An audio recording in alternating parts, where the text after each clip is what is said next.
So I've done a few of these how to do it videos, and each one of them has posed its own unique challenges. Not only do I have to pitch a story idea, but I also have to take into account the previous movie's events that might affect the story, while also trying to balance out what Hollywood will realistically go for. But with Warner Brothers recently releasing a whole bunch of behind the scenes info, we have a much better idea of what Justice League will be like. We know that it's going to center around Batman and Wonder Woman recruiting the different members of the Justice League. We know that Steppenwolf is going to be the main villain. We know that it won't be split into two parts, as was previously said, it's just going to be one movie. And we know that it's going to be a much more upbeat and positive tone. So it seems very encouraging. It seems that they're finally listening to the audience. I mean, it's a shame that they had to almost drown in Rotten Tomatoes before they started listening, but still, this is progress. But even with all these positive signs, Justice League still has some major hurdles that it needs to jump in order to succeed, because as Nick Mason from the Weekly Planet podcast put it, he's painted every character and every subsequent director of these movies into such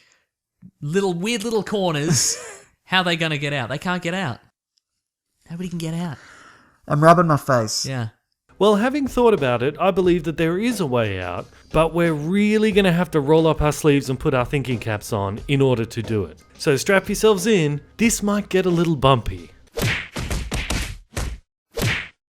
Now bear with me here, I just have to get some of the obvious stuff out of the way first before we can get into the more interesting stuff. So just bear with me as I get this obvious stuff out of the way. Many of the issues people have had with both Man of Steel and Batman v Superman was with the characters. A lot of people didn't like the way certain characters were portrayed. They either didn't feel that these were correct representations of them, or that it just wasn't the version that they were expecting. Now I do understand that not everyone has a problem with these characters, and that's fine. I'm just talking about general audience perspectives, your average Joe moviegoer. I'm talking about his views here. But all of these issues that people have do come from the same root cause. Not enough character building, and that is directly related to these movies' plots being way more complicated than they need to be. You can either have a super complicated story with shallow characters, or you can have really well fleshed out characters but with a somewhat simplistic story. And yes, of course, the ultimate goal is always to strike a balance between those two, but the DC scales have been lopsided in this direction for so long that tipping the scales the other way for a bit is both necessary and desirable. We don't care about having a super complicated story if we don't feel like we even know who the characters involved in it are. And with all the new characters that they're going to be introducing into these movies, we are going to need to spend more time on developing them as characters, which means no time for a super complicated story. So just keep it nice and simple so we can build up these characters. All the way back in 2014, I made a video saying that they will probably build towards Darkseid being the main villain in a Justice League movie, but that since Marvel is already doing Thanos and X-Men is doing Apocalypse, and the three of them are all kinda similar, maybe it would be a better idea if they went with something else. But since they didn't, let's talk about Darkseid. Yes, I know, I'd much rather see Brainiac, I'd rather see White Martians or Legion of Doom or something else as well, but unfortunately that's not going to happen because they definitely are building towards Darkseid, so I guess we're stuck with it. Now I mentioned before that they announced that the main villain is going to be Steppenwolf. Now for the uninitiated, Steppenwolf is Darkseid's uncle and he's the general of Darkseid's army, which is parademons, and we saw parademons in the Nightmare Dream sequence in Batman v Superman. So building towards Darkseid, the story is basically already planned out for you. It's either going to be Steppenwolf invading Earth with the Parademons army in the name of Darkseid, very much like how Loki was invading Earth with the Chitauri army in the name of Thanos, or it's going to be Steppenwolf looking for the anti-life equation, which is something that Darkseid wants because it will give him godlike power over the universe. Kinda like how Thanos is going after the Infinity Gauntlet, which gives him godlike powers, which they're going to do in Avengers Infinity Wars, which comes out at roughly the same time. See, this is why they shouldn't have gone with Darkseid. Out of all the different paths that they could have gone down, they chose the one path that already has their main competition on that same road. If you're following someone else, you're only ever going to be second. You're never going to be first. But anyway, building up to Darkseid as the main villain, leading to a somewhat cliched villain plot at this point, might actually turn out to be a blessing in disguise if they use that extra room they get from using this cliched simple story to develop the characters, as we just mentioned. So in that way, maybe using Darkseid is a work of genius? I don't know, I tried, guys. However, there is one thing that I think they should introduce in regards to Darkseid that could really help them out in many aspects of storytelling, which is Darkseid's portals. That's a part of his character that he can teleport through these wormholes to wherever he wants to go. His little device is called mother boxes, those can also do it, and we saw some of them in that Steppenwolf scene. And you know, since Man of Steel had Zod's ship getting sucked through a wormhole into the Phantom Zone, they've already established wormholes in this universe, so it's really not a stretch for Darkseid to have them. But what's the big deal in using portals, I hear you say? That's nothing new in movies. Well, see, Wonder Woman comes from Paradise Island, which for some reason no one has ever discovered before. And Aquaman comes from Atlantis, which is a city at the bottom of the ocean, which again, for some reason nobody has ever found before. But since it's a pretty big stretch to say that there are two massive powerful civilizations on Earth that are still undiscovered in the 21st century, why not then say that Wonder Woman's world is actually in a pocket dimension similar to the Phantom Zone, but the portal that leads to it is on Paradise Island. Likewise, Aquaman's world is in another pocket dimension, maybe one's full of water, and the portal that leads to it is at the bottom of the ocean. It just helps with the suspension of disbelief. Now, some of you might recognize this idea from another older video that I did, and I'm bringing it up again because it's still a viable option here. After all, the Flash jumped through a portal in Batman v Superman. Whether it was a portal from the future or another dimension, we don't know yet, but either way, you could still make it work. Introducing this idea of portals opening in different parts of the world, depositing different members of the Justice League on the Earth, I really like, because it carries with it this notion that suggests there's some kind of intelligence behind this phenomenon. There's some force out there that wants all these different heroes deposited on Earth to form the Justice League at this time. Because someone out there thinks that we'll need them. I'll tell you who in just a second. But I think that gives a much better reason as to why the Justice League is being formed, rather than Batman having a nightmare. I mean, are Batman's dreams really a reliable basis to go off of forming the Justice League? I mean, based off Batman v Superman, this guy seems to have 20 dream sequences every day. So what if he has a dream about Superman being evil? It doesn't mean anything. He also had a dream about a giant bat smashing through his mother's coffin. Did he then go and dig up his mother's grave looking for a giant bat that was buried there? No, of course not. Or at least I hope he didn't. This Batman's kind of crazy. He could have done something like that. But my point is, why is this dream considered to be a real vision of the future, but this is considered to be just a dream? What's the difference? There isn't any. Because remember, when the Flash came jumping through that portal, that was also part of the dream, because he woke up again after that. So really, Batman can't even know for sure if that even really happened or if it's just a dream. So perhaps instead of basing the formation of the Justice League off a crazy person's nightmares, maybe we could base it off something like this: portals opening, a real phenomenon that's actually happening. And if it were up to me, I'd actually make it that the Guardians were the ones who are opening up all these portals, because after all, they are benevolent beings charged with policing the galaxy. Perhaps they know that Darkseid is about to make a move towards Earth, and they worry the Green Lanterns can't handle it alone, so they're funneling heroes from different dimensions onto Earth to form the Justice League to help battle him and fight him back. That would actually fit in with DC's planned rollout of movies, since they won't be releasing a Green Lantern movie until after Justice League Part 2. That way you could introduce the Guardians and the Green Lanterns in the Justice League, and then set up for hopefully a Jon Stewart Green Lantern movie after that. Then you wouldn't need to waste time explaining who the Green Lanterns are, because they already did that in Justice League.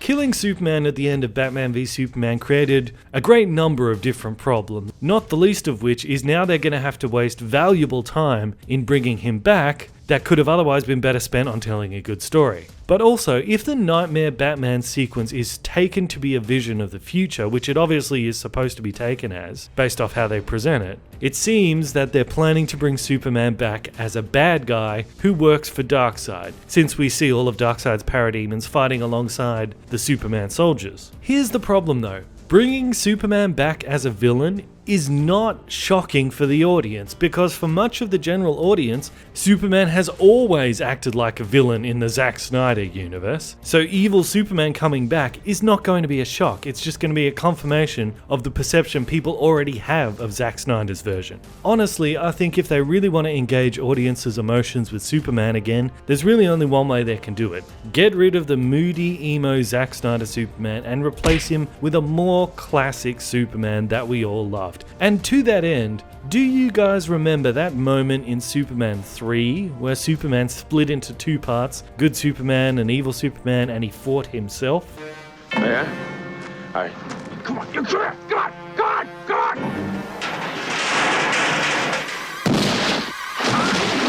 Now I know what you're thinking. You're thinking, that was one of the dumbest, cheesiest parts of the old movies, and you want to recreate that in the dark, gloomy Zack Snyder universe? Yes! Hell yes, absolutely I do, because as a Superman fan, there is nothing more that I would love than to see classic Superman just choking the life out of Zack Snyder's mopey, dull, depressing version.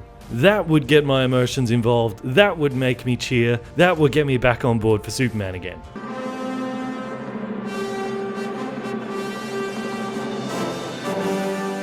As long as we don't get rid of Henry Cavill, because I think he's a good Superman, he just hasn't been given the right material to work with. Let's not replace Henry Cavill. But how could we get to that moment? Well, if Lex Luthor can resurrect Zod from half-destroyed Kryptonian technology that has to have been decades old at that point, well then surely Darkseid, with all of his new, snazzy, modern equipment, can also bring Superman back to life. And since Lex could just drop some blood on Zod's mouth that made him favourable to his plans, apparently, then Darkseid could do a similar thing with a resurrected Superman, make him favourable to his plans, so that we get the Superman from the Nightmare sequence that we saw.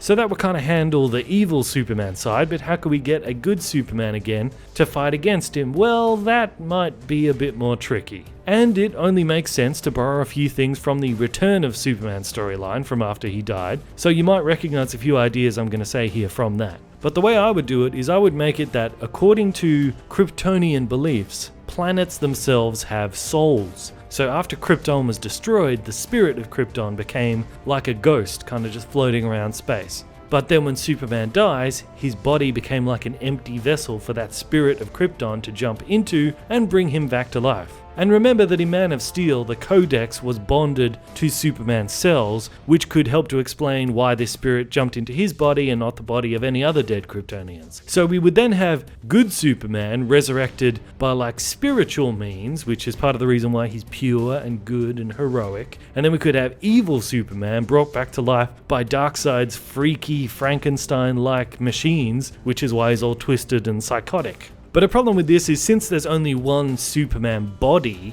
it's kind of difficult to have two resurrections. So I would make it that the spirit of Krypton resurrects Clark Kent, who is actually buried at the Kent farm, we all remember that, and Darkseid clones a copy of Superman that he corrupts and turns evil. Maybe from some of the blood that he coughed up when he passed out inside Zod's ship in Man of Steel, because remember that got sucked into the Phantom Zone, so you could have Darkseid going into the Phantom Zone, collecting some of his blood, maybe recruiting Faora to side with him, and that way we could finally get the Faora versus Wonder Woman fight that I've been wanting ever since Man of Steel, and Darkseid could clone the evil Superman. So there you got it. Good Superman versus evil Superman, classic Superman chokes out moody Zack Snyder Superman, and I cry with joy.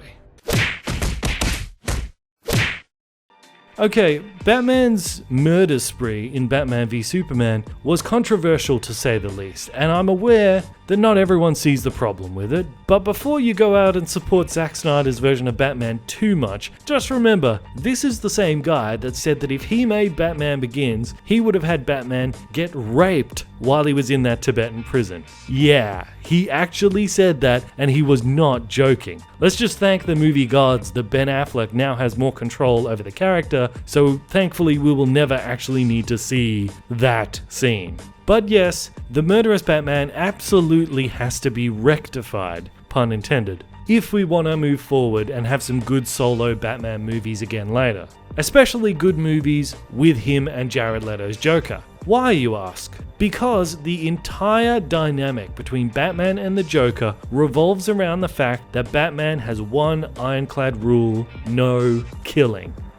I will go back to Gotham and I will fight men like this, but I will not become an executioner. And Joker's whole game is that he wants to push Batman to break that rule. I have one rule. Oh, then that's the rule you'll have to break to know the truth. Which is?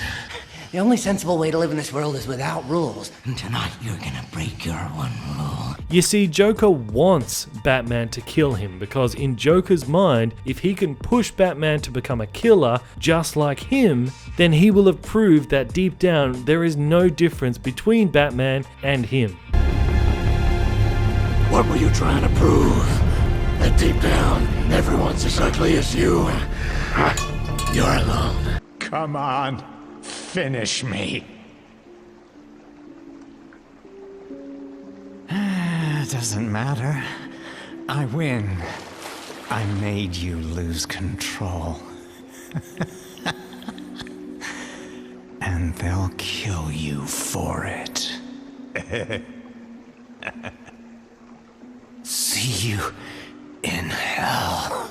However, Batfleck already murders people, he already tortures people, he is already unhinged and insane, just like the Joker. They're already the same, so what's the dynamic going to be between them now? Where is the clashing ideologies? Where's the contrast of order versus chaos? There isn't any. And all of the best Batman Joker stories have that at their very core. Without that, any attempt to recreate any of these stories is just going to be a hollow shell of what was a great story in the comics. The Killing Joke comic, which is one of the most iconic Batman Joker stories ever, begins with Batman talking to Joker in Arkham Asylum, saying that he knows that if they continue doing this little dance they're doing, it will eventually end with one of them dead. And that he wants to try and work out some other way because he doesn't want to have anyone's death on his hands, not even the Joker's. Now, could you imagine Ben Affleck's Batman saying those words? It'd be laughable. Why on God's earth is he still alive? It'd be too damned easy. All I've ever wanted to do is kill him. A day doesn't go by when I don't think about subjecting him to every horrendous torture he's dealt out to others, and then end him. But if I do that, if I allow myself to go down into that place, I'll never come back. Some men just want to watch the world burn. We have to destroy the world burn. And that's why they must reinstitute Batman's no-killing rule if they want to do any of these stories justice.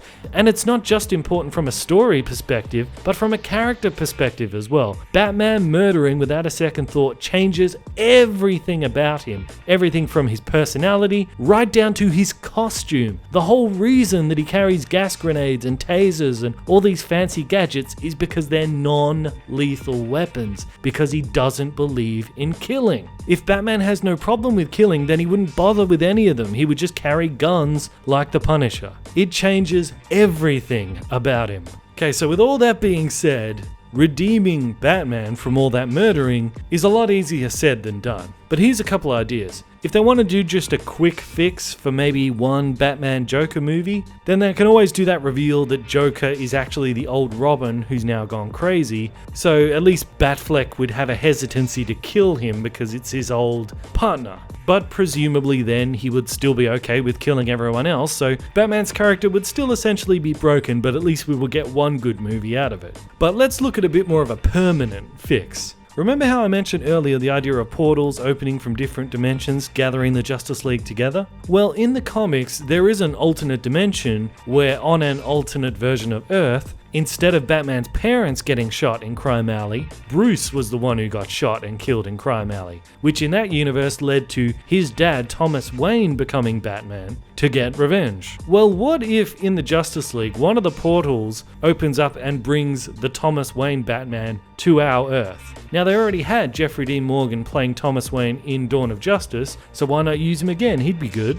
And imagine a scene where Bruce Wayne and his alternate world dad, Thomas Wayne, have a conversation where Thomas Wayne is like, "Hey man, what's up with all the murdering?" And Batfleck could say something like, "Well, I never used to kill anyone, but that eventually led to this Joker guy killing my sidekick Robin, so now I know that criminals can never be rehabilitated, so I just kill all of them." Or something like that. But then Thomas Wayne could reply, "You know, the guy who you call the Joker, in my world, he's actually my best friend. He's my best friend, he's my closest ally, he's the only man that I truly trust, and he's saved my life many times." So then Batman would think, wow, so if even Joker has like a good version of him in this parallel world, then I guess that means nobody's beyond hope. So I probably shouldn't kill all the criminals. See, then if you want to have a Batman Joker movie, it would make sense then that Batman doesn't want to kill the Joker because he knows for a fact that no matter how bad this Joker gets, there is a possibility that even he can be redeemed because there's a good version of him in this other dimension, which gives us back that great dynamic between the two. Plus, if we have Thomas Wayne showing up, that means we could kill him again and then Bruce would have to see his father die in front of him for a second time. I'm a bit of a sadist like that, but I think that'd be funny. And finally, let's change Lex Luthor, please. Whatever they were trying to do with Jesse Eisenberg, it didn't work. But also, now that he's a known criminal and he's in jail in this universe, he can never be president now. He can never come back as the CEO of LexCorp because I doubt they'd let him in again because he's a criminal and he blew up that courtroom. It's going to be very hard to get any of the good Lex Luthor storylines with the Jesse Eisenberg one now because that's another corner they painted themselves in. But hey, at least they had the foresight to make him Lex Luthor Jr. so they can just swap him out with like Bryan Cranston with a shaved head who can show up and just take his place, right? Wrong! No, I'm afraid not because his dad is dead. Granted, it is a little blurry in Batman v Superman as to whether or not his dad is actually dead or is just sort of not on the scene anymore. But in a promo interview that they made for the film, they mentioned that Lex Jr.'s dad died unexpectedly in the year 2000. So that means, sorry Bryan Cranston, you can't show up. But mind you, if they just ignored that and swapped them out anyway, I don't think anyone would really complain. Probably not even Jesse Eisenberg himself, since he never really seemed that interested in playing the role in the first place. But failing that, another option is to have an older actor, maybe like Charles Dance or something, who could show up as Jesse Eisenberg's grandfather. He could show up and be like, "You have disgraced the family name. Now I shall take the Luthor name and you shall rot here in this dungeon." Yeah, he could basically be Tywin Lannister again, because Tywin Lannister is pretty similar to Lex. He's Tywin Luthor, pretty much. So there you have it, guys. A few of my ideas about what they could possibly do with Justice League, how they could sort of navigate some of the issues they have to deal with in putting this story together. But we're all fans, we all have lots of ideas, so put them down in the comments section below what you think they should do for the Justice League to solve some of these issues. I am Bandit, this is Bandit Incorporated, and until next time, I will see you guys in the comments. Let's talk about 3 different options of what Episode 8 could be about, and you'll notice that I've woven in some of the more popular fan theories that are out there into these. And obviously, spoiler alert if you haven't seen the movie, but come on, we've all seen it by now, right?